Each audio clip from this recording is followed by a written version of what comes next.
We as ordinary folks are often not privy to the decision making that impacts our everyday lives.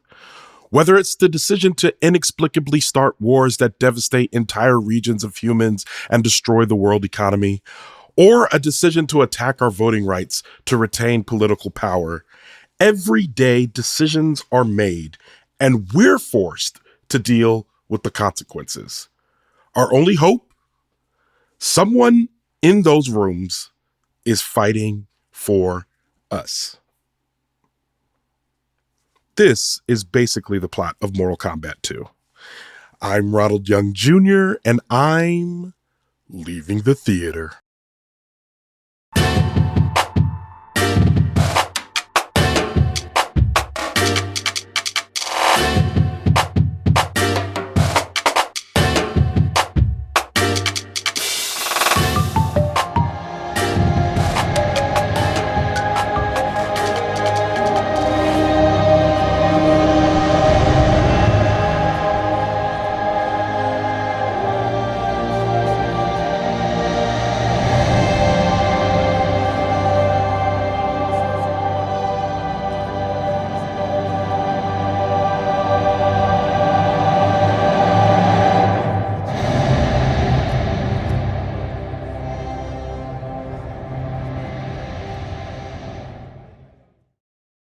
All right, this is Ronald, and I am leaving the theater after seeing Mortal Kombat II.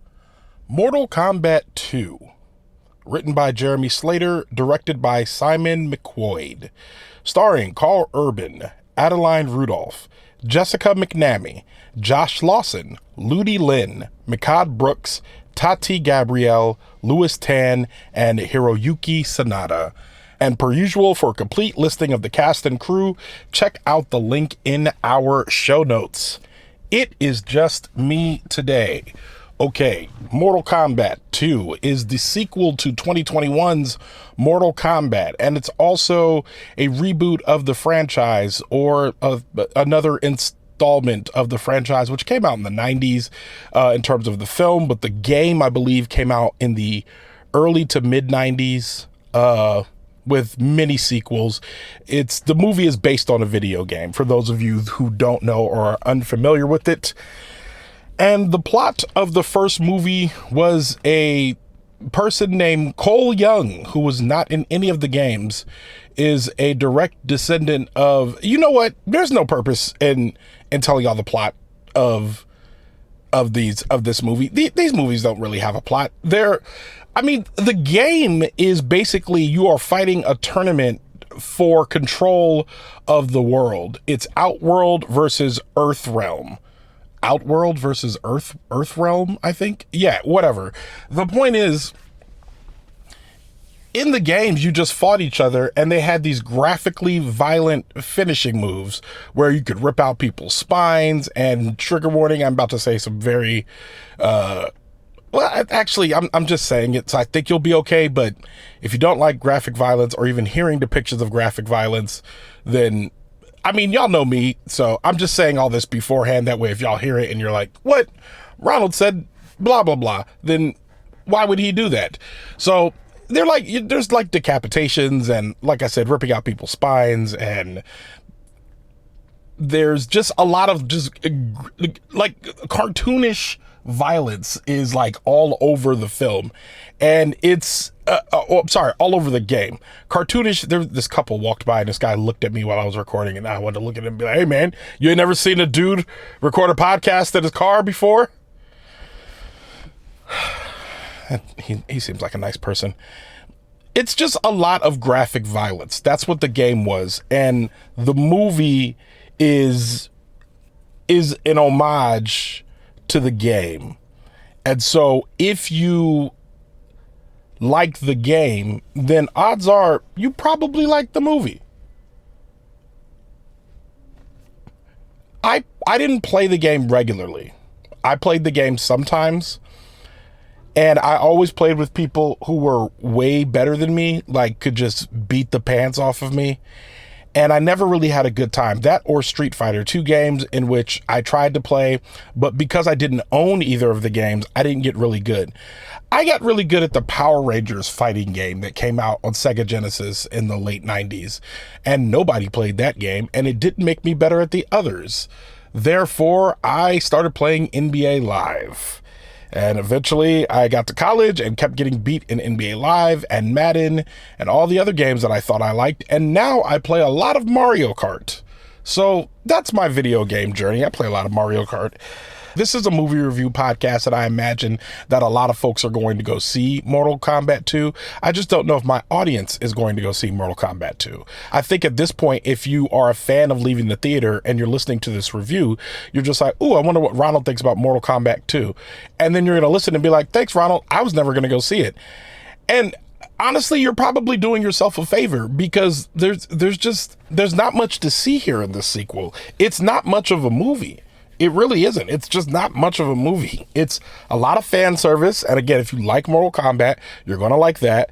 A very thin plot. Oh, we got to stop this from happening. If we don't stop this from happening, then the world's going to end.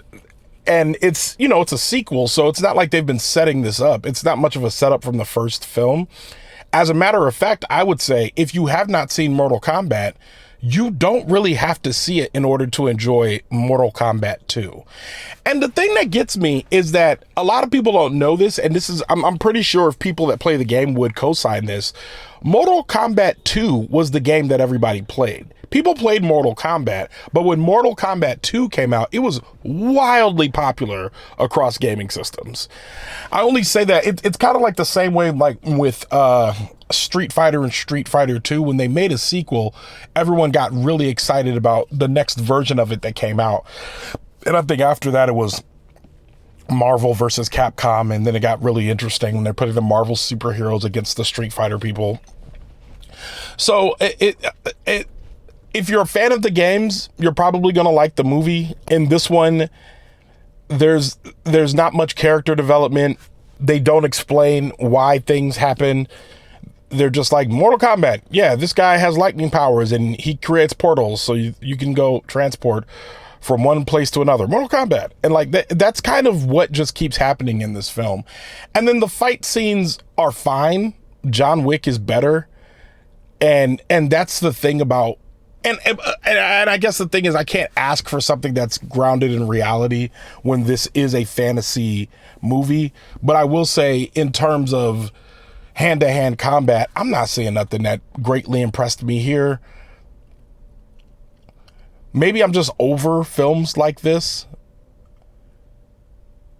And I have to think in terms of, there was another video game movie that I just reviewed, Super Mario Galaxy. The Super Mario Galaxy movie. And that one ended up being pretty good. I liked the first one was fine, but the second one was pretty good. I enjoyed it. This one was way better than the first one, which is available on HBO Max. But the first one was so bad that, I'll put it like this. I told Curtis and Marcus, my friends, I said, hey guys, you got to see Mortal Kombat. It's really good. And they watched it and they were like, what are you talking about? This is terrible. And I watched it again today, and I think I don't know what happened. The movie came out in 2021. It was on HBO Max, and I watched it in my house.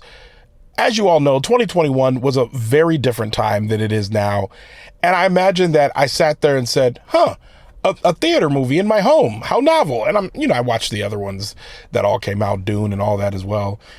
And I think I convinced myself that because I was watching it in my house and it was better than I thought the original was, and they seemed to take it seriously and it had some semblance of a plot, that it was a good movie. But, oh man, I watched it today before I watched Mortal Kombat 2. And man, it's not a good movie. And also, anything that you learn in Mortal Kombat, you don't need it for Mortal Kombat 2, because they just tell you again, and they kind of correct all of their mistakes. There's no real star of this film. You think it's Karl Urban, and he has top billing, but he's not really the star of this film. He's really a fish out of water, and If anything, I think it was a testament to his acting because I'm so used to him playing the guy that he plays in The Boys, who's just a horrible, terrible guy. And he's just not that in this film. He's hapless, but you like him. He's a likable character in this one. Whereas in The Boys, man, I don't like him as much as I don't like Homelander. I hate him so much. But there's not really much to be said about the acting outside of that. It's, I don't know. I feel like the more I talk, the more I'm just trying to make this review meaty. It's a 3-star movie. It was fine. 2.99. It's a 2.99 star movie. I was sitting in the theater saying, sorry, with all of that being said, it's a 2.99 star movie. I was sitting in the theater saying, the fans of Mortal Kombat who are in this theater right now are having a great time. But there's not much plot between the high moments and the fan service that this film is doing. And to me, that's not very different from Michael, which, again, the fans of Michael Jackson really like that movie. But I don't think people who like movies like that movie. It didn't win over any new fans. And I gave it a 3-star. But this is just, it's a little worse. And I won't watch it again. I'll probably watch Michael again at some point. I will not watch Mortal Kombat 2 again. I will watch Mortal Kombat 3 because I've chosen to do this as a profession. But I won't enjoy it. And with that, Leaving the Theater is a production of Oh It's Big Ron Studios. I mixed this episode, and I don't have much new to say about the Patreon. I'm working on a pilot of a new show that I hope to release on Patreon very soon, and it is leading the way for a new show that I'm hoping to release in the fall. I'm saying that, and I have not announced this in Patreon yet, but I'm going to. And when I do, the only people who are going to know the details of this project are the people that are in the Patreon. I'm still trying to expand the Oh It's Big Ron Studios brand, both as a producer and as a host. And it's taking a lot of effort, and I'm very tired, and I'm constantly working in burnout. But the little rays of sunshine that I get are making Leaving the Theater. And I've gotten to a place where I don't have to pay to go to the movies anymore. I go to press screenings. Occasionally I still have to buy a ticket. I let y'all know when I do, but most times I don't, which is nice. It's a bit of a drive, and sometimes I got to coordinate a whole day around it. But it's not a bad life, and I enjoy it. But it is a lot of work. It's a lot of labor. It's a labor of love, but it's still labor. And if that means something to you, you should become a patron. Go to patreon.com/ohitsbigron or go to the link in our show notes. Show art from Heather Wilder. Theme music by the mysterious Breakmaster Cylinder. For more information about Mortal Kombat 2, check out our show notes. You can follow me on Instagram, Blue Sky, TikTok, Threads, or Letterboxd at ohitsbigron. That's at OHITSBIGRON. You can find out more about this show and other Oh It's Big Ron Studios shows by following us on Instagram at Oh It's Big Ron Studios. Leaving the Theater will be back soon. Thanks for listening.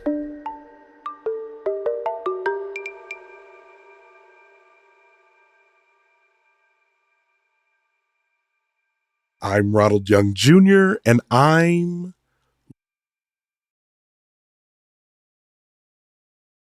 y'all know me.